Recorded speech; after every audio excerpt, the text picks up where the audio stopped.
Hello everybody and welcome back to The Legend of Zelda the Wind Waker. In the last video we made our way to Greatfish Island and I just told you that we were going to be here very briefly. We're going to pick up a very quick piece of heart and then we will be on our way. So to get this piece of heart you actually have to fly over to a little island sticking out in the distance there. I don't know if you guys can see that.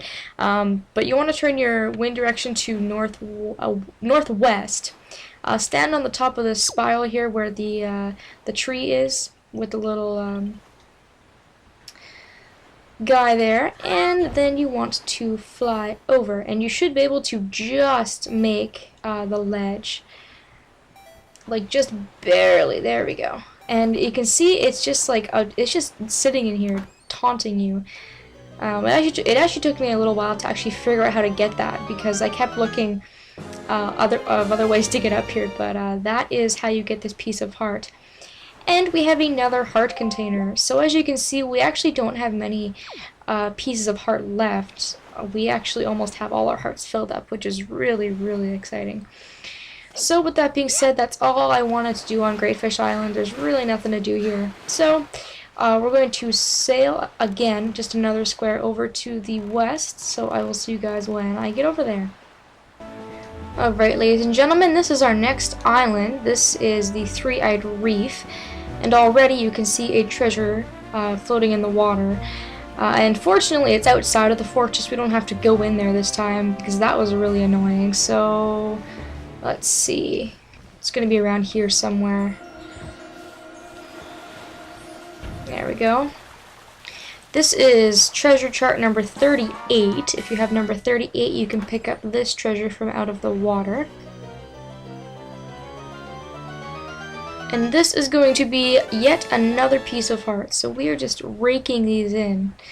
Very good piece to pick up. And I do believe I saw Mr. Mapfish over here in this direction, but I wanted to get the treasure first because that was more important, and the wind was going in the right direction, so I figured that would be a good thing to actually go ahead and grab. There he is, he's over there. We don't actually have this on our map yet, so I figured get our Mapfish and get this island filled out, even though I already told you what the name of the island was. Let's see here. No, we're still pretty good for bait. I keep thinking I'm gonna run out of bait because I don't buy it very often, for obvious reasons. I don't really need to, but yeah. Give me the same thing that you give me every single time I see you. You think he would just ask me if I want to skip this dialogue, but he doesn't. He's just like any good video game character. I met a really weird guy on the island due east of here. He had a pack on his back huger than any pack I've ever seen. I mean, it was big, Fry. He said he was looking for treasure, but what does he expect to find in a place like that? I tell you, the guy is completely obsessed. Yeah, treasure hunters and those types of people usually are pretty obsessed. Anywho, he didn't really give us any interesting information. So, just like with all of the other insert number here reefs that we've been seeing, you just have to come in here and basically wreak havoc and destroy everything. Mainly going ahead and destroying all of the cannons that are on the wall, which I am now going to do because, like I said, this usually takes me forever. You definitely don't want to watch this, and you know, I could be here for a while, so once I'm done wreaking carnage on this island, I'll just cut back to where that is.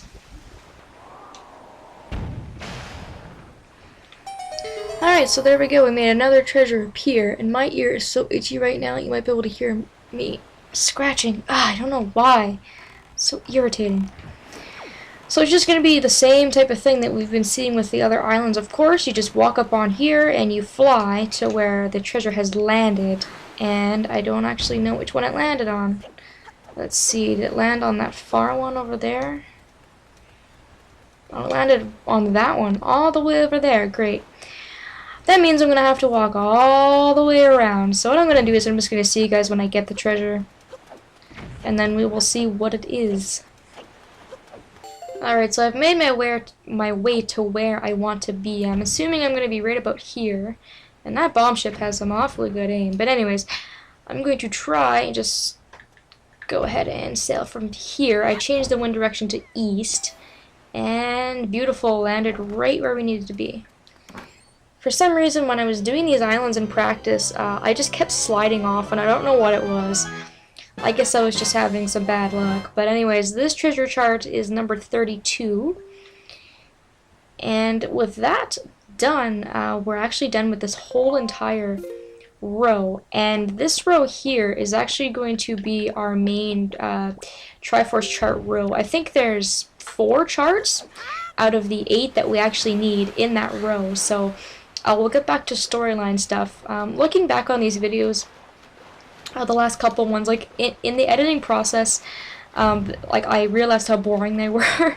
When I'm playing, I don't really find it that boring because I'm giving the information out and you know, I'm trying to be very precise about it. But I realized just how incredibly boring it was, just doing all this random exploration. So at the very least, we're going to try and get some storyline stuff done here. So what I'm going to do is I'm going to just start on this row here. We're going to go to this square to the south. So I'll just see you guys when we get there, and we're going to get ourselves another Triforce chart. Alright, so here is our next island. I'm just approaching it here. I'm going to get the map fish. This is a storyline island where we are going to be getting one of these Triforce charts, finally. It's actually been a really long time since we got one. The first one that we got was actually like up in the very, very top row. And since then we've made our way like halfway down the map, so it's been a while since we've done this, so I apologize for spacing these out for so long, but I didn't really want to break the pattern. I wanted to kind of just go in a row and just do it in the order it was meant to be done.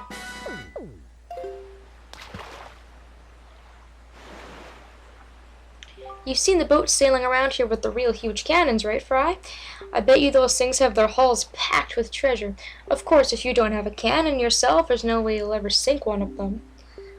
Oh, Mapfish, how far behind you are. We got a cannon back in part, I don't know, like 20-something, maybe not even. Psh, you're slow. Anywho, without me insulting the Mapfish, let's just go ahead and continue on to this island. This is Needle Rock Island, and it's rightfully named. So you can see it is a Needle Rock Island. There's quite a few things we can do here. We can get a treasure chest as well while we're here. There's also a hole you can go down that has 100 rupees in it, I believe.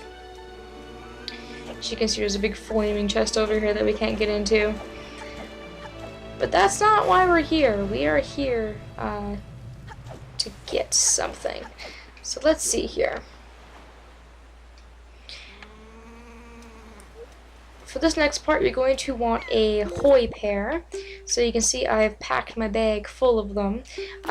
You actually have to get your seagull all the way to the very, very top of that island, and there's a switch up there.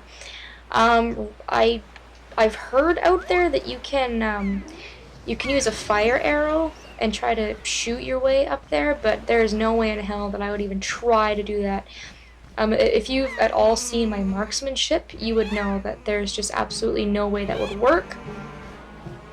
And I suggest bringing along quite a few pairs, because as you can hear, these birds are going to get on my tail, and they're most likely going to hurt me before I get to the top of this island, which is very annoying because this island is very high up, and it takes quite a while to get up there. So, and it's the other unfortunate thing is it's just so hard to lure these birds out. Like they just don't want to come down here. So, of course, these ones are going to come right to my face as soon as I say that. But for the most part, they're not really going to come right down here, like right by your face, which makes it hard to hit them because you want to get them out of the way so you can, you know, fly your seagull up there and everything. But it's really hard to hit them from this distance. Obviously, it's pretty much nearly impossible because you can't really time your arrows correctly. So my only suggestion is to just keep trying. So make sure you have plenty of pairs before doing this. I stocked up a really long time ago, and I think I mentioned it when I did stock up, I went and stocked up on bait and stuff like that. But I made lots of room for pears because you do need them, and we will need them for other islands as well. So it's not just this one we need it for. So just keep that in mind. If you start running out of pears on this island, you might want to go back and actually get some after this as well. Oh, come on. You can't be serious. No, no, no, no, no, no. Oh, come on. I was so close. Can't you just not be a... you know what, guys? I'm just going to keep doing this until I actually get it, because this could take a while. Okay, there we go. I hit it. So if you hit that switch on the very, very top of Needle Rock Island, you can open this chest over here.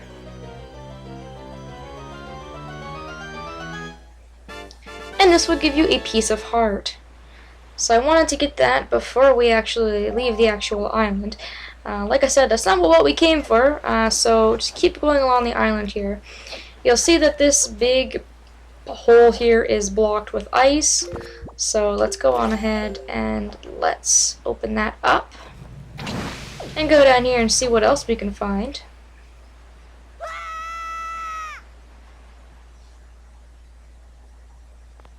Ah, yes, I hate this puzzle with a burning passion. To the living, light the 6 torches and dive down to the sea floor. Guide the lost spirit of the boat that forever wanders in darkness. Alright, so what you have to do here is you have to use your fire arrows and light the 6 torches that are in this area. There's one there. There's another one up there. Nope, too high. Damn it. Right there. There we go. Yeah, 2.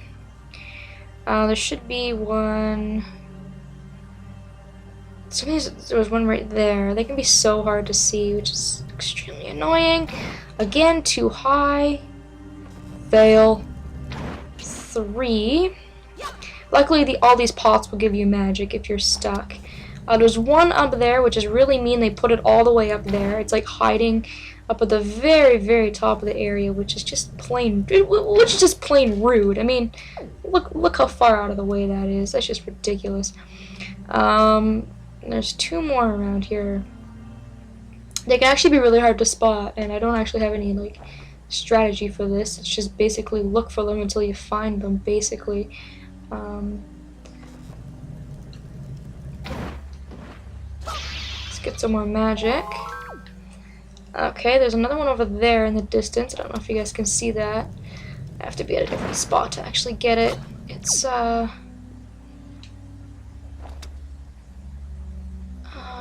really so hard to see. Let's see if I can do that. Yeah, there we go. There we go. 5, and there's one more hiding in here. And the last one is actually right in front of your face. You can see it right there. There, you can see the top of it anyways. Right there.